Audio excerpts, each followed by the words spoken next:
জুলাই বিপ্লব চলাকালে সর্বপ্রথম যার শহীদ হওয়ার ঘটনা সারা বাংলাদেশ জুড়ে আলোড়ন তুলেছিল সেটা হচ্ছে জুলাই বিপ্লবের শহীদ আবু সাইদ। আবু সাইদ একজন আইকনিক শহীদ ছিলেন, যিনি বেগম রোকেয়া বিশ্ববিদ্যালয়ের সামনে শহীদ হয়েছিলেন এবং দুহাত বাড়িয়ে যখন তিনি নিরস্ত্র ছিলেন, দুহাত বাড়িয়ে অপেক্ষা করছিলেন আন্দোলনের সামনে, সেই সময় তাকে ঠান্ডা মাথায় খুব কাছ থেকে গুলি করে হত্যা করা হয়। এই হত্যাকাণ্ডের মাধ্যমে জুলাই বিপ্লবের আন্দোলন অনেক বেশি গতি পায় এবং সারা বাংলাদেশ জুড়ে আপামর সাধারণ ছাত্রছাত্রীদের সাথে বৈষম্য বিরোধী আন্দোলনের সাথে একাত্মতা প্রকাশ করেন এবং দিনে দিনে আন্দোলন তীব্রতর হয়। অবশেষে 5ই আগস্ট চূড়ান্ত বিজয়ের মাধ্যমে স্বৈর শাসনের অবসান হয়, বাংলাদেশ আবার নতুন করে স্বাধীনতা লাভ করে। এই যে আবু সাইদের হত্যাকাণ্ড, সেই হত্যাকাণ্ডের ব্যাপারে দীর্ঘ তদন্ত শেষে আমাদের আন্তর্জাতিক অপরাধ ট্রাইব্যুনালের তদন্ত সংস্থা তাদের রিপোর্ট দাখিল করেছিল। সেই রিপোর্ট পর্যালোচনাপূর্বক চিফ প্রসিকিউটরের কার্যালয় ফর্মাল চার্জ রেডি করে দাখিল করেছিল এবং আজকে সেই ফর্মাল চার্জ এবং অন্যান্য ডকুমেন্টসের উপরে শুনানি করে আন্তর্জাতিক অপরাধ ট্রাইব্যুনালের দ্বিতীয় ট্রাইব্যুনাল 30 জন আসামির বিরুদ্ধে অপরাধ আমলে গ্রহণ করেছেন। ইন্টারন্যাশনাল ক্রাইমস ট্রাইব্যুনাল অ্যাক্টের 3-2 এবং 4-1-2-3 এই ধারায় তাদের বিরুদ্ধে অপরাধ আমলে গ্রহণ করেছেন। আগামী 10ই জুলাই পরবর্তী শুনানির জন্য দিন ধার্য করেছেন।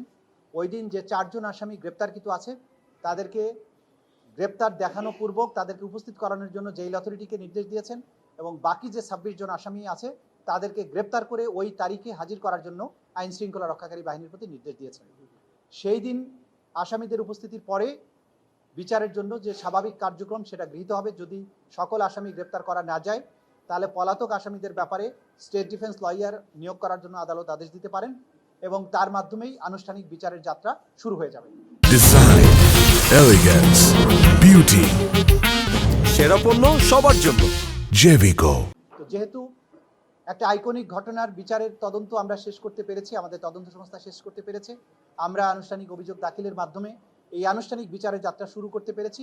আজকের এই মুহূর্তে আমরা জুলাই বিপ্লবের শহীদদেরকে আরেকবার স্মরণ করছি এবং দেশবাসীকে এটা আশ্বস্ত করতে চাই যে আন্তর্জাতিক অপরাধ ট্রাইব্যুনালের তদন্ত সংস্থা এবং প্রসিকিউশন দিনরাত আপ্রাণ চেষ্টা করে যাচ্ছেন এই বিচার, যেটা জাতির একটা বড় প্রায়োরিটি এবং ভবিষ্যতে এই অপরাধের রিকারেন্স ঠেকানোর জন্য রাষ্ট্রকে যে জায়গায় যেতে হবে সেই জায়গাটা নির্ধারণ করার ব্যাপারে আমরা দিনরাত কাজ করছি। ইনশাল্লাহ ক্রমান্বয়ে সবগুলো মামলার তদন্ত রিপোর্ট পাওয়া যাবে এবং বিচার প্রক্রিয়া তার নির্দিষ্ট গতিতেই এগিয়ে যাবে এবং বাংলাদেশে ন্যায় বিচার প্রতিষ্ঠিত হবে। না, সম্পৃক্ততার বিষয়গুলো ডিটেইল আমরা মিডিয়ার সামনে বলতে চাই না। আদালতে যেটা উপস্থাপন করা হয়েছে আপনারা জেনেছেন, সেভাবেই আপনারা রিপোর্ট করবেন।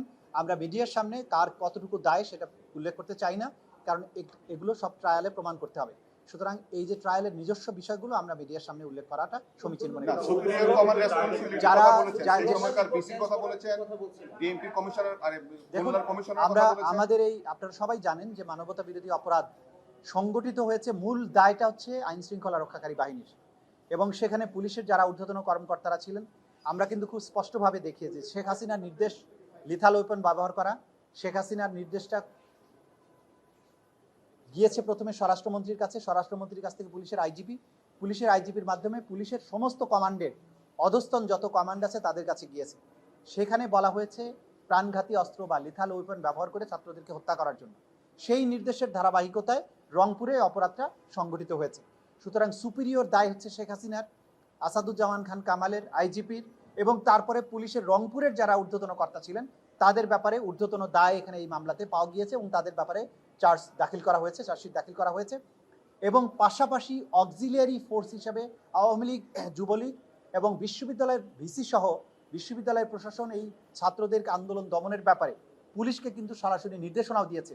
সরকারের পাশাপাশি বিশ্ববিদ্যালয়ের ভিসি সহ বিশ্ববিদ্যালয়ের প্রশাসন, ওই সময়ের প্রশাসন যারা ছিল তারা সরাসরি পুলিশকে উস্কানি দেওয়া, নির্দেশ দেওয়ার কাজটা করেছে এবং তারা যেহেতু সুপিরিয়র অবস্থানে থেকে এটা করেছে সেজন্য সুপিরিয়র রেসপন্সিবিলিটি বিশ্ববিদ্যালয়ের যারা ঊর্ধ্বতন কর্তা ব্যক্তি যারা এই মামলার আসামি তাদেরকেও এই দায়ে দায়ী করা হয়েছে। তবে মূল দায়টা হচ্ছে সরকারের, শেখ হাসিনা থেকে শুরু করে পরবর্তী পুলিশ অফিসারদের। Thank you. আগামীকাল 1 জুলাই এই ঐতিহাসিককে আমরা যে বিচারটা আসছে এবং 24 জুলাই 5ই আগস্ট চলে এসছে 1 বছর পূর্তি। আসলে সেভাবে আড়াইনি অনেকেই বলতে চায় তো সেটা হবে না না, আমরা এই জাতীয় মন্তব্যের সাথে একমত নই, এগুলো আমরা কমেন্ট করতে চাই না। বিচারের জন্য যতটুকু সময় প্রয়োজন বিচারের সেই গতিতে আগাচ্ছে এবং এইটাকে দ্রুততম সময়ের মধ্যে নিষ্পত্তি করা এবং পাশাপাশি ন্যায় বিচারের সকল স্ট্যান্ডার্ড মেনটেন করা, এই দুটোকে মেনটেন করে আমরা চলছি। তাতে কয়দিন সময় লাগছে সেটা নিয়ে আমাদের ওয়ারিড হওয়ার কোনো কারণ নেই, কারণ বিচারকে ন্যায় বিচারের মাধ্যমে সমাপ্ত করতে হবে। সেজন্য আমি তাড়াহুড়ো করে মোবাইল কোর্টের মতো মামলা বিচার শেষ করা এখানে সম্ভব নয়। যতটুকু সময়ের দরকার সেটা নেওয়া হচ্ছে এবং আদালত বাকিটা নির্ভর করবে আদালতের উপরে। আমাদের তদন্ত প্রক্রিয়া শেষ করা এবং প্রসিকিউশনের পক্ষ থেকে ফরমাল চার্জ দাখিল করা কাজটা আমরা সম্পন্ন করেছি। বাকি বিচার প্রক্রিয়া কতটা দ্রুত এগোবে এটা আদালত নির্ধারণ করবেন। সুতরাং এই বিষয়ে আমরা কমেন্ট করতে চাই না। আমরা একদিনও বেশি সময় নিচ্ছি না, নেবও না। যথাসময়ে বিচার শেষ করার জন্য যা করা দরকার সেগুলো আমরা করব। বাকিটা নির্ভর করবে আদালতের কার্যধারার উপরে এবং সেই এখতিয়ার আদালতের। Thank you.